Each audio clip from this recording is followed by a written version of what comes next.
Bienvenidos a una emisión más de su noticiero de ABA Televisión.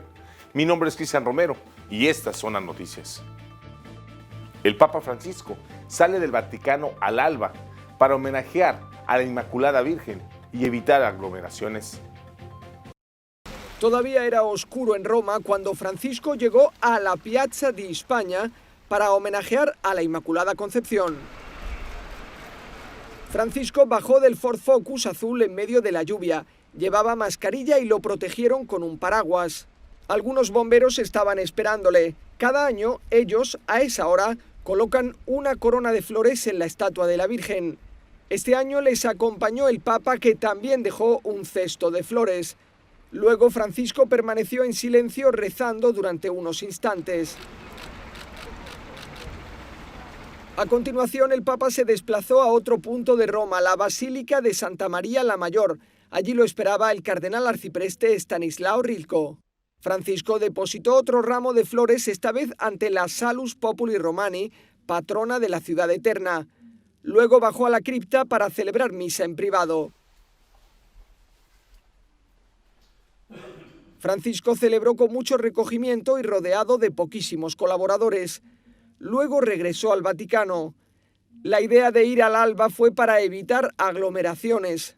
Aquí suele venir cada 8 de diciembre y le acompañan miles de romanos. A pesar de que la pandemia ha obligado a cancelar este encuentro, Francisco no quiso faltar a su cita anual con la estatua que representa a la Madre de Jesús. El Santo Padre pide obedecer las restricciones contra la pandemia. El mal tiempo y las restricciones hicieron que poca gente estuviera presente en el Ángelus del Papa del Día de la Inmaculada. Francisco les contó que sentía lástima por no poder realizar el tradicional homenaje a la Virgen María en Piazza di Spagna. Oggi pomeriggio non avrà luogo il tradizionale omaggio all'Immacolata in Piazza di Spagna per evitare il rischio di assembramento come disposto dalle autorità civili, al quale dobbiamo obbedire. Ma questo non ci impedisce di offrire alla nostra Madre i fiori che lei più gradisce, la preghiera, la penitenza, il cuore aperto alla grazia. El Papa fue por su cuenta a primera hora de la mañana a esta popular plaza de Roma para mantener la tradición iniciada por el Papa Juan XXIII. Francisco dijo que el Día de la Inmaculada es una buena ocasión para recordar que es posible mejorar en la propia vida, aunque también advirtió que no había que esperar demasiado para hacerlo. Attenzione però, non vale fare i furbi, rimandare continuamente un serio esame della propria vita approfittando della pazienza del Signore.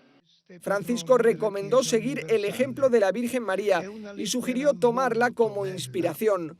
Luego se despidió de los presentes y de quienes siguieron el Ángelus por streaming. El Papa Francisco explica en qué consiste la oración de petición. Hermanos y hermanas, la oración cristiana es plenamente humana porque abraza la alabanza y la súplica. Encontramos esta realidad en la oración que Jesús nos enseñó, el Padre Nuestro, modelo de toda oración. Nos dirigimos a Dios como hijos y con confianza filial le presentamos todas nuestras necesidades.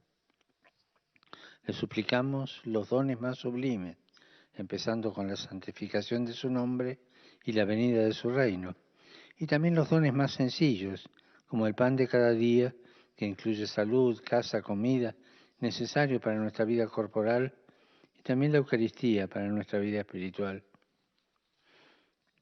Pedir, suplicar, es algo muy humano, ya que como criaturas no somos autónomos, sino que dependemos de la bondad del Señor. Prueba de ello es la precariedad de nuestra condición humana, marcada por la enfermedad, por las injusticias, la soledad y el sufrimiento. Cuando parece que todo está perdido, sentimos la necesidad de rezar a Dios. La oración ilumina la oscuridad interior que nos angustia y nos abre la esperanza.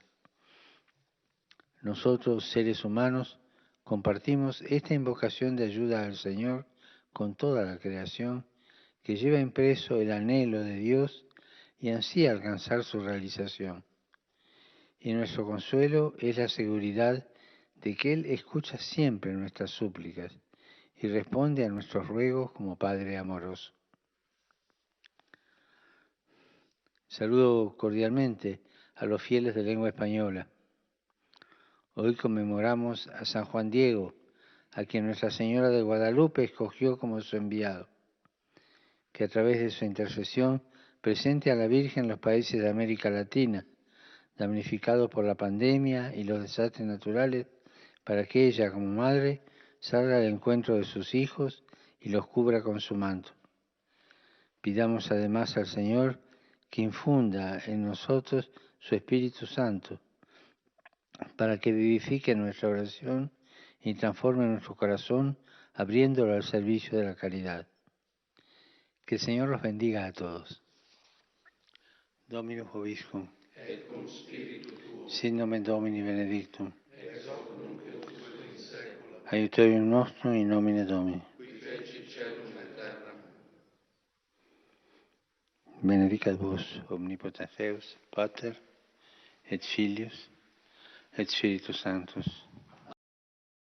A continuación tenemos el agrado de presentarles una reflexión del Evangelio del Día, a cargo de nuestro director general, Jaime Sevilla. En el Evangelio de hoy, tomado del capítulo 11 de San Mateo, tenemos una revelación profunda de Jesucristo. Todos sabemos la importancia de Juan el Bautista. Todos sabemos cómo vino a preparar el camino del Señor, la forma en que fue martirizado, su testimonio de vida. Y sin embargo, Jesús nos dice ahora que el más pequeño en el reino de los cielos es mucho más grande que Él todavía.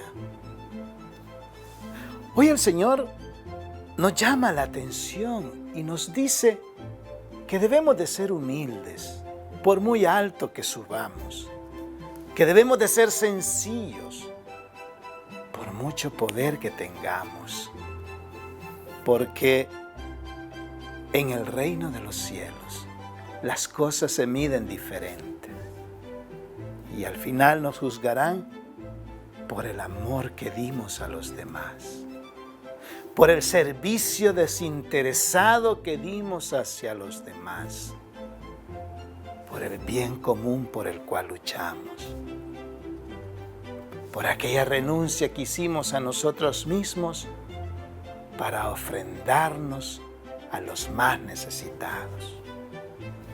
Hoy el Evangelio es una invitación a no creernos de las posiciones que tenemos dentro de las iglesias, los obispos, los sacerdotes, los diáconos, los religiosos, las religiosas, los líderes comprometidos, porque en el reino de los cielos, el más pequeño de tu comunidad puede ser mayor que tú, que yo, y que los que estamos al servicio, de alguna forma, dentro de la estructura eclesial. Que el Señor nos dé la gracia de ser sencillos, que así sea.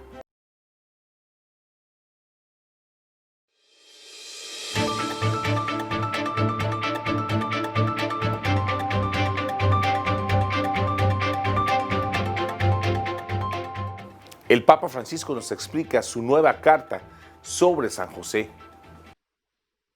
Durante la audiencia general, el Papa dio una clave para comprender la carta sobre San José que publicó este 8 de diciembre.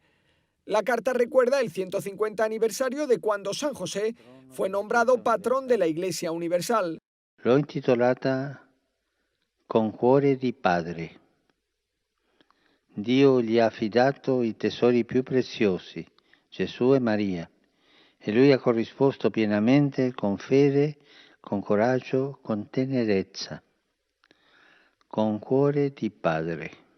En su catequesis, Francisco reflexionó sobre la oración de petición y dijo que no hay que tener reparos en pedir cosas a Dios. Non avere vergogna di pregare. Signore, ho bisogno di questo, Signore, sono in questa difficoltà, aiutami, il grido del cuore verso Dio che è Padre. El Papa pidió además aprovechar el Adviento para ayudar a personas concretas que lo necesiten. El Santo Padre se baja de su coche para saludar a militares cerca del Vaticano. El martes Francisco no tenía encuentros públicos en su agenda, pero tuvo una mañana ajetreada. Todavía no había salido el sol cuando llegó a la Piazza di Spagna, en pleno centro de Roma, para rezar ante la famosa escultura de la Virgen María. Luego celebró una misa en la Basílica de Santa María la Mayor. La tercera sorpresa fue esta parada antes de entrar en territorio vaticano. Francisco quiso dar las gracias a estos 2 militares que vigilan los muros vaticanos. La escena insólita fue el saludo al militar con la metralleta. Como regalo les llevó unas galletas que sin duda agradecieron estos 2 soldados que vigilan en plena calle los alrededores del Vaticano. Un análisis del TPS entre Honduras y Estados Unidos. Ampliamos más en la siguiente nota. La extensión de 9 meses del estatus de protección temporal TPS para Guatemala, El Salvador, Nicaragua y Honduras representará una nueva oportunidad para que estos países afectados por las tormentas tropicales puedan elaborar un camino de reconstrucción. Y con estas decisiones a futuro representan además mantener una alianza estratégica entre los países del Triángulo Norte y Estados Unidos, explicó este analista a La Voz de América. Para Estados Unidos, Centroamérica y sobre todo el norte de Centroamérica siempre será un socio estratégico. Es como usted o como yo, ¿sí? El vecino que tenemos al lado, el vecino que tenemos enfrente, de una u otra manera será importante que tengamos buenas relaciones. Asimismo, y como una medida que busca frenar la migración irregular, existen otros emprendimientos orientados a reducirla. Por ejemplo, el proyecto Jóvenes Construyendo el Futuro, en el cual México y Honduras trabajan en conjunto con jóvenes entre 18 a 29 años para capacitarlos durante 8 meses en diversas áreas, principalmente en el trabajo rural. Generar desarrollo, es decir, fortalecer el desarrollo de la región para que la gente tenga más opciones y se reduzca el fenómeno migratorio. El programa TPS otorga permisos de trabajo y residencia legal de forma temporal a los ciudadanos que abandonaron sus países debido a desastres naturales o conflictos armados, entre estos El Salvador, Guatemala, Nicaragua y Honduras. Óscar Ortiz, Voz de América, Honduras. Así será la inauguración presidencial en Estados Unidos en medio de una pandemia. La preparación de la plataforma en la escalinata del Capitolio y las gradas frente a la Casa Blanca son imágenes familiares antes de la toma de posesión presidencial el 20 de enero. Sin embargo, debido a la pandemia de coronavirus, muchos se preguntan cómo será. Yo también. Dejando a un lado las sonrisas, no hay nada que impida al presidente electo Joe Biden prestar juramento, dar un discurso y tener algunos dignatarios a su alrededor en el espacio exterior, mayormente si todos son testeados antes. Sin embargo, según los expertos, se notará la diferencia una vez que las cámaras se acerquen a la audiencia. Creo que es más probable que veas una especie de sillas espaciadas, tal vez con boletos reales para acceder al espacio, y una forma de asegurarse de que las personas estén seguras, aunque estén al aire libre. También imagino que los tapabocas serán obligatorios. Biden admite que la pompa y circunstancia habituales faltarán en su inauguración, sin un desfile gigantesco en las calles de Washington y con muchas actividades virtuales alrededor del país, como durante la convención demócrata. En primer lugar, mi objetivo es mantener seguro a Estados Unidos, pero aún así permitir que la gente celebrar y vernos celebrando. El presidente Donald Trump aún no ha concedido la derrota en las elecciones y, según los medios, no participaría en la investidura. De hecho, estaría considerando realizar un evento paralelo el mismo día para dar inicio a su campaña presidencial de 2024. Jacopo Luzzi, Voz de América, Washington.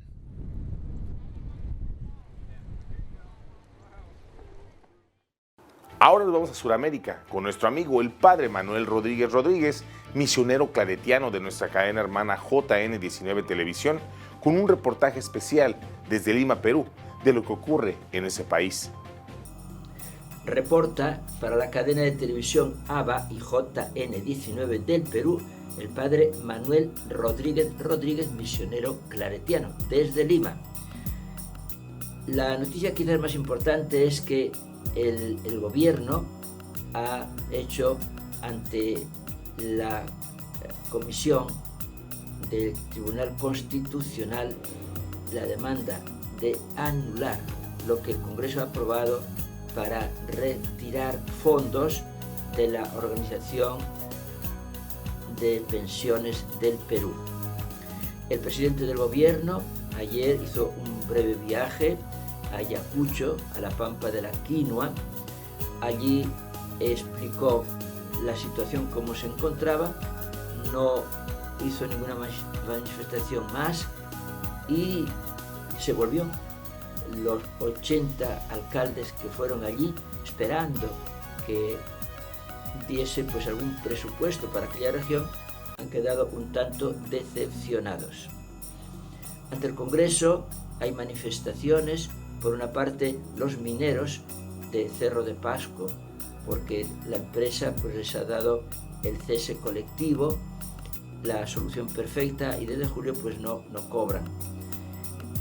También ha habido manifestaciones de los transportistas ante el Congreso pidiendo que se les dé todos los derechos que les corresponden y ellos cumplirán también todas las exigencias.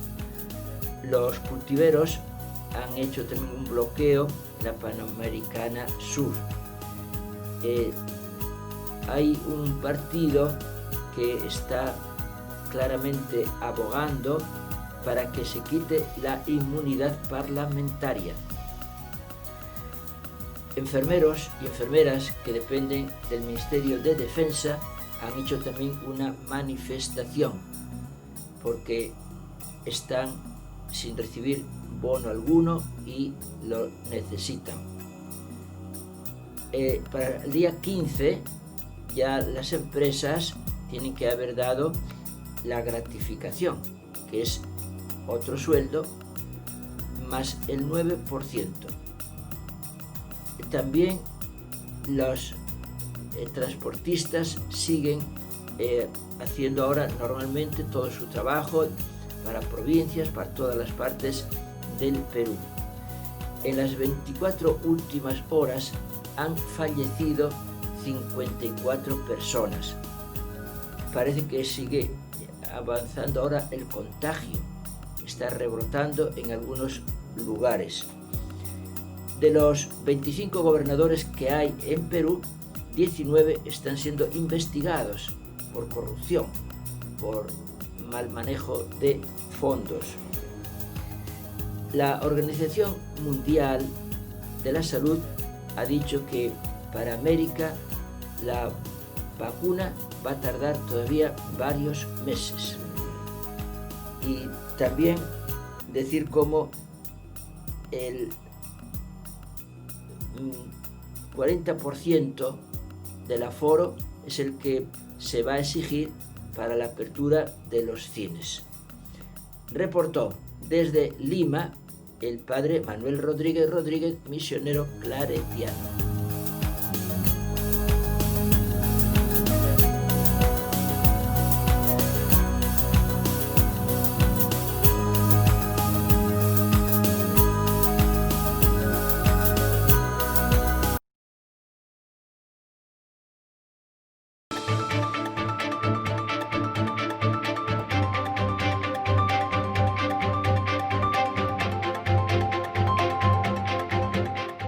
La Universidad Jesuita Centroamericana en El Salvador nos dice qué intención de voto incrementa para el 2021. De acuerdo con una encuesta de la UCA, el 80% de personas cree que la mayoría de salvadoreños irá a votar en las próximas elecciones, mientras el 59.5% expresó estar muy interesado en participar en el proceso. Estas cifras representan un incremento respecto a las elecciones de 2018, cuando votó el 45.73% del padrón electoral. Lejos de generar un mecanismo de descontento hacia el sistema electoral como tal, lo que hay es una emisión o un reconocimiento del voto como mecanismo de control horizontal, se llama en ciencia política, es decir, aquella posibilidad que tienen los ciudadanos y las ciudadanas de cambiar a los gobernantes. Creo que aquí hay que tomar en cuenta que la encuesta se hace sobre muestras de mayores de 18 años, ¿verdad? No necesariamente va a reflejar lo que está pensando los que efectivamente van a ir a votar. Aquí hay un tema de que no todos los que participan en una encuesta realmente terminan yendo a votar. Otras cifras que han cambiado respecto a las últimas elecciones para diputados y consejos municipales es la confianza en el proceso electoral y los organismos que lo rigen. Esta pasó del 24.5% al 52.9%. Que aún con estas configuraciones, este tipo de gobernabilidad que se gestó de la firma de los acuerdos de paz hasta la fecha, generaron de alguna forma transparencia y también credibilidad en las elecciones. No creo que esté influyendo, digamos, los eventos que se dieron a cabo, incluso que se dieron a cabo afuera del locales del tribunal, o incluso, digamos, la campaña también desde Casa Presidencial de que puede haber un fraude.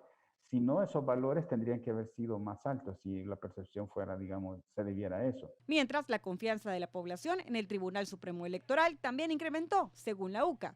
Al comparar con los comicios de 2018, las personas que dicen tener alguna o mucha confianza en el ente colegiado pasó del 16 al 31.8%.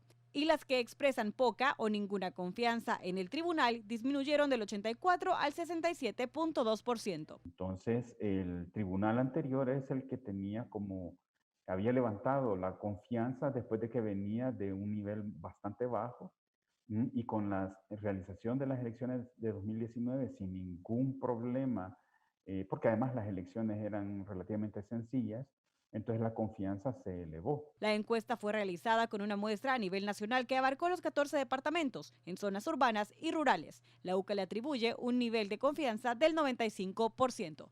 Para Teleprensa, Canal 33, Adriana González.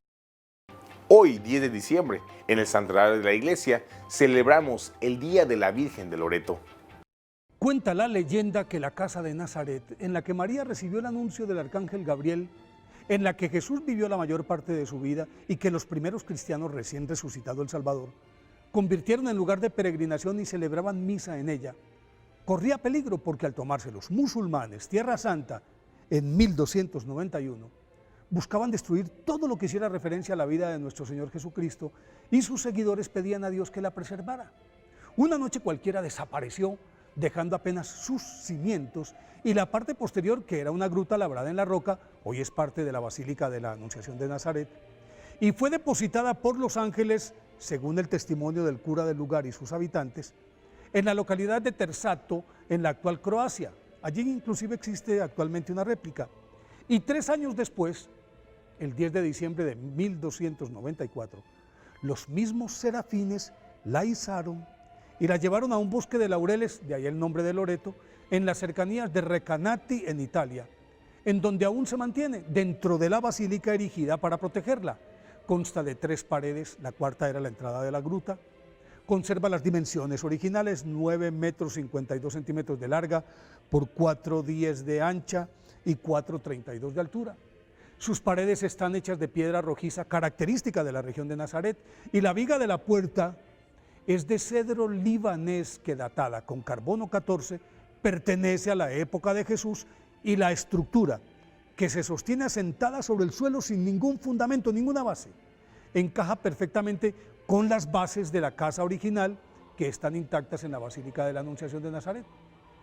Existe otra versión según la cual los cruzados desmantelaron la casa de Nazaret al amparo de la noche, la trajeron en secreto al viejo continente, la ensamblaron primero en Croacia, luego en Loreto, y lo hicieron subrepticiamente para no entrar en conflicto con las autoridades eclesiásticas y las locales. Y por eso echaron a rodar el rumor de que eran los ángeles quienes la habían transportado, y con eso zanjaron la cuestión. Una tercera teoría afirma que fue un comerciante italiano llamado Niceforo Angeli quien financió su traslado y que de su apellido nació la leyenda.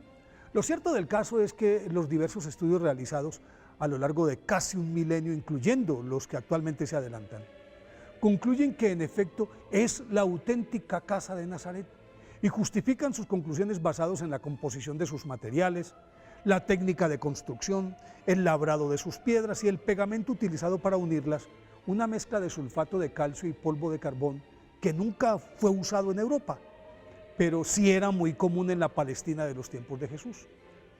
Los milagros que desde el año 1294 empezaron a menudear en torno a la imagen de la Santísima Virgen de Loreto, que es de color oscuro, con el niño Jesús en brazos, esculpida en cedro procedente del Líbano, convirtieron a la casa de Nazaret en el santuario más visitado de Europa, y a él han acudido desde entonces peregrinos de todo el mundo, incluidos reyes, funcionarios de alto vuelo y santos tan connotados como Santa Teresita del Niño Jesús, San Carlos Borromeo, San Juan Bosco, San Francisco de Sales, San Luis Gonzaga, San José de Cupertino, San Felipe Neri, San Ignacio de Loyola, San Francisco Javier, entre otros, y los papas Juan XXIII, quien fue a Loreto a encomendarle el Concilio Vaticano II en la víspera de su apertura, y Pablo VI lo hizo al final del mismo para agradecerle por su feliz término. En alguna de sus visitas, San Juan Pablo II afirmó que a él también le había hecho milagros la Virgen de Loreto. Benedicto XVI confesó en su visita a la casa de Nazaret que era devoto incondicional de la Santísima Virgen de Loreto, y así como ellos, los millones de peregrinos que anualmente visitan a la Virgen de Loreto siempre regresan a sus lugares de origen con las manos llenas de milagros, bendiciones y la casa de Nazaret en el corazón, que es su patria verdadera. Por eso hoy, 10 de diciembre, día de su festividad, pidámosle a Nuestra Señora de Loreto que nos acoja en su casa de Nazaret. Y para el final de nuestro noticiero, les invitamos a disfrutar del segmento El Minuto de San Óscar Romero. El 23 de marzo de 1980, en su última homilía dominical, Monseñor Romero hizo el llamado reconciliador a toda esa gente que tenía ese odio en sus corazones y mataba a sus mismos hermanos. Les decía: les suplico, les ruego, les ordeno en nombre de Dios, cese esta represión. De esta forma, la voz del profeta se levanta. La voz del profeta quiere acompañar en un grito desesperado a ese pueblo sufriente, para que la gracia de Dios, operante en cada bautizado de ese momento y de nuestro tiempo, pueda germinar y dar esos frutos de paz y de respeto. Y así llegamos al final de una emisión más de su noticiero de ABA Televisión. Muchas gracias por su preferencia y continúe con nuestra programación. Les invitamos a sintonizarnos todos los días en vivo por www.abatvn.com, por Canal 75 de Guatemala por Multivisión, en nuestras plataformas digitales de Roku TV y Amazon Fire, así como en nuestras cadenas hermanas y, como siempre, en nuestras redes sociales. Ahí nos vemos y que Dios les bendiga.